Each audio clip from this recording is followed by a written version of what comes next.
I'm going to go through this very quickly. My job is to get you guys excited about Fulbright. How many are interested in applying for Fulbright? Okay. How many are for English teaching assistantships? Okay. How many for the full grants?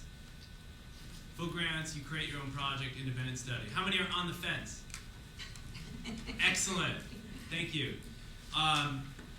Everything my panelists, my colleagues here have said are spot on in relation to Fulbright. Denise has mentioned passionate. In your application, whatever you choose, whether it's English teaching or full grant, you need to be passionate about what you're doing on a Fulbright. I also think the background information that Kelly gave is excellent. Know what types of awards we're giving in the past, what kind of things they're looking for. Fulbright, I'll tell you the two buzzwords are community involvement, leadership ability. We want to hear also cultural ambassador. I could give you a lot more buzzwords, but cultural ambassador as well. When you go overseas, you're representing the United States, your version of the United States. We're not asking you to tote either, the Democratic Party or the Republican Party, but you are a cultural ambassador while you're on Fulbright. Last, in my intro, I want you to basically don't put all your eggs in one basket. I definitely think there are a lot of scholarships out there. I'm a big fan of having your options out there. So if you think Fulbright fits for you to teach English in Spain, and then you want to apply to the Japanese English teaching program, the JET program, more power to you, or graduate school, definitely don't rely on one scholarship. Fulbright is a long process. You'll apply in the fall. You won't be notified until around now, some of you, right? So it is a long process, but it's worth it. We have 140 countries to choose from. How many were considering applying last year? Okay, maybe one hand went up, sort of went up, it went halfway up. The good news for you guys is last year, for those that are thinking of teaching English, we only had 38 countries interested. Now we have 43 countries to choose from for teaching English. So that means this is the first time within Fulbright you can teach English in Africa, in basically South Africa, in Cameroon, and somewhere else. And you can teach in the Middle East for the first time as well. So you can go to Egypt, and you can go to Jordan, and teach there as well. Also, another big thing within Fulbright is the U.S. government and the Indian government have signed, I like to walk around and I'm pinned. That's okay, don't worry. The U.S. government and the Indian government have signed an agreement worth $12 million to increase the exchanges. So all the stats I'm going to show you now, or some of the stats I'm going to show you now, ignore the numbers. We're doubling or tripling the numbers of Americans going to India.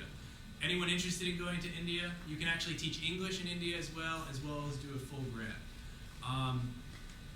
The one thing, where am I going to go now? Oh, go here.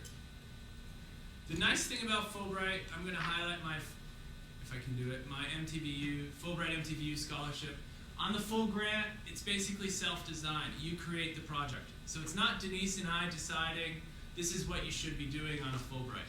You come up with the idea, you work with Denise and her staff here at Amherst and fine-tune it. Obviously get advice from people that have been on the program and other students. The example I like to give is Alexis Tucker. She's from Princeton. She was a she went to France, and she's doing the influence of hip-hop in French culture post the riots in 2006. So she affiliated with some professors probably in France, some hip-hop organizations in France. We don't know what, it's her decision. So she basically calls the shots. She asks the 5 questions: who, what, where, when, and why. She says exactly what she wants to do. You can go to her blog. It's at fulbright.mtvu.com. We have 5 Fulbright MTVU people. And this is just an example. She interviewed Rookie, I believe. And he's got some cool music. Ignore the deadline on there. We just moved the Fulbright MTVU award to the standard deadline, which is the fall. But that's an example. I'd like to use it as an example of the independent project or the full grant. Is you guys create it. It doesn't necessarily have to be in your major. It is a cultural exchange Fulbright, and that's something to keep in mind. Okay? Let me see how I'm doing for time. Oh, 5 minutes. Nice. The other thing I'm going to show you are the stats in general. Here are the stats. It's all on the website. You do want to do your homework and look at all the different scholarship websites, see what information you can pluck from it to get a better understanding of what we're looking for.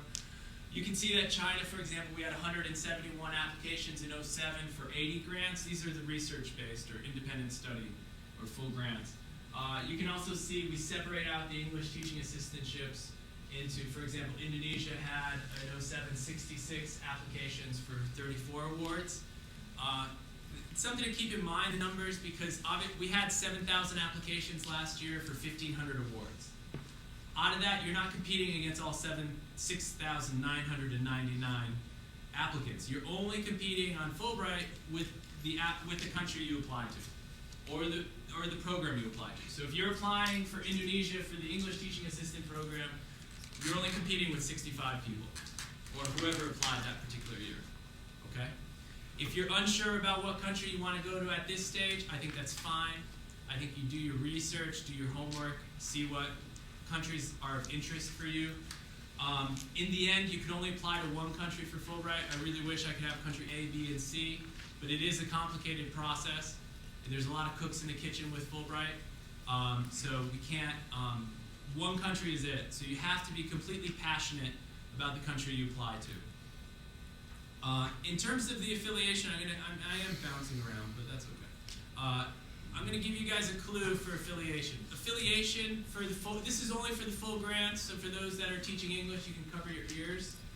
The only thing for teaching English, I'm going to step back. For teaching English, you can pick the country, but you can't pick the location in the country. So the example I give is any surfers in the room, because we're sticking on this athlete thing. No surfers? Darn. For example, you might want to go back and teach English in Indonesia, be based in Bali, surf all day, teach English 20 hours a week. That'd be a nice combo for some people. But with English teaching, you cannot pick the city in which you're going to be based. So you can pick the country, but you can't pick the location. In general, we keep you out of the major capitals, and we'll put you in a smaller town or in the second largest city or wherever it is. It's the Fulbright Commission in that country has set up agreements with elementary, high school, or university organization or schools. So you have to look at that. And each level is different. Obviously, if you're applying for the university level, you'll have to have more teaching experience than less. The last point I'll make about teaching ETA program, English Teaching Assistant Program, is we're not looking to fund the future generation of TESOL teachers in the United States. We don't expect you all to be teaching English for 20 years from now as well. This is like a one-shot deal, or a two-shot deal, or 2 or 3 years. You're teaching conversation classes. There's a primary English teacher that's helping you out. We're looking for diversity of all different fields. So you don't have to be an English major. You don't have to be a Russian major. You could be a biology major and still apply for teaching English. So that's my teaching English spiel. Now I want to help out my independent study full grant people. With the affiliation, basically it's a base camp. And what that means is where you're going to be based. In the application for Fulbright, the coolest thing is you're calling the shots, if you're doing the full grant, exactly where you want to be. So if you want to be in Berlin working with this specific artist, you can do that on a Fulbright. If you win the award, you're doing exactly what you want to be doing. How do you find an affiliation? You have to reach out to different people. I would look at professors on campus, visiting professors on campus, talk to them, find out what is the best organization to conduct your research in or the project you want to do. Similar to Alexis Tucker, she had to find hip-hop artists in France or organizations that can help her conduct her project. That's pretty simple. The other way I say is foreign students on campus. Obviously, the example I give is I'm not a cancer expert, but if someone asks me where's the best cancer research center in the United States, I'd say one of them is probably the Mayo Clinic, for example. So what you want to do is talk to foreign students on campus and say, hey, I'm applying to Brazil. I know you're Brazilian. Can you hook me up with, I'm doing a public health project. They'll email their friends back home and say, hey, I have this student at Amherst. He wants to apply public health. I'm an engineer. I know nothing about this. Can you help me out? They'll help you, give you a lead. The other example I'm going to give you is the Scholar website. You guys should jot this down because I will not repeat it. This is CIES.org. So once you guys, I know some of you might become professors eventually one day. Hint, hint. They give you more money too, but with the Scholar program, these are professors going abroad. We send 800 professors going abroad every year, and we bring over 800 visiting scholars here to the United States. So what you do is the database is always live in October, and it's got various years on here. So you can see, you can search by discipline, for example. Anyone shout, give me a discipline that you're interested in? Political science. Political science, thank you. Fast over here. The last presentation I did, it took them 2 minutes to figure out. I was like, come on. So you'll see here on the top one, Andreas is from Latvia. He's a researcher from Latvian Academy of Sciences. His research topic is mobilization of protest movements, the role of new information and communication technology. And you can see he's based at the University of Washington in Seattle. And you see the wonderful care of Professor Balsky, or however you pronounce it. Everybody see that? I did butcher that name, didn't I? And you see the dates there. You guys are very resourceful students, as you know, because you're here at Amherst. You can easily contact the University of Washington's website. Go to Professor such and such, I'm going to not try that name again. Email the professor and just say, hey, I know you have a Fulbrighter there with you, and I would like to speak to them. Obviously not that direct. What you want to do is say, hey, I'm applying for the Fulbright program. I'm in communications. I'm thinking of going to Latvia. Would it be possible that I you talk about my project with this professor? Can you forward on this email to the Fulbright contact, your Fulbright contact? If that doesn't work, you can also contact us at CIES.org. It is a part of IIE. And we can forward you your email to the relevant professor. Affiliation is the hardest thing to get within the Fulbright program. It is also the most rewarding. Okay? You can have more than one affiliation. The last thing I'll mention, remember it's a base camp, okay? And remember you're not asking for money for this organization. So a lot of people confuse that. So when you have an American sending an email to Brazil saying, hey, I'm applying for Fulbright, can I affiliate with you? The Brazilian organization is probably thinking, oh my God, the US economy must be very bad then. You know, all the Americans are leaving. Remember that you're not asking for money. That your money is going to come from the Fulbright program. You just need a base camp. Where you're going to be based, access to professors, see if you can carry out whatever research or project you wanted to do. The last thing I'm going to go into, I'm looking at my time, let's see, I know I'm over, I'm way over. All right, last thing, I'm pretty much done. There's a lot of things on our website, and definitely you want to look at it. We're on iTunes as well with podcasts. We have this wonderful series called My Fulbright Life. We did steal it from someone I know. We're also on YouTube. We videotape a bunch of Fulbrighters. And the thing you got to remember is the last part of that video, we always ask, what's the one piece of advice you'd give future applicants? And that's why it's great to have them here, because they've been through the process. The last thing I'm going to mention within Fulbright is, I'm going to get a sports analogy and then I'm done.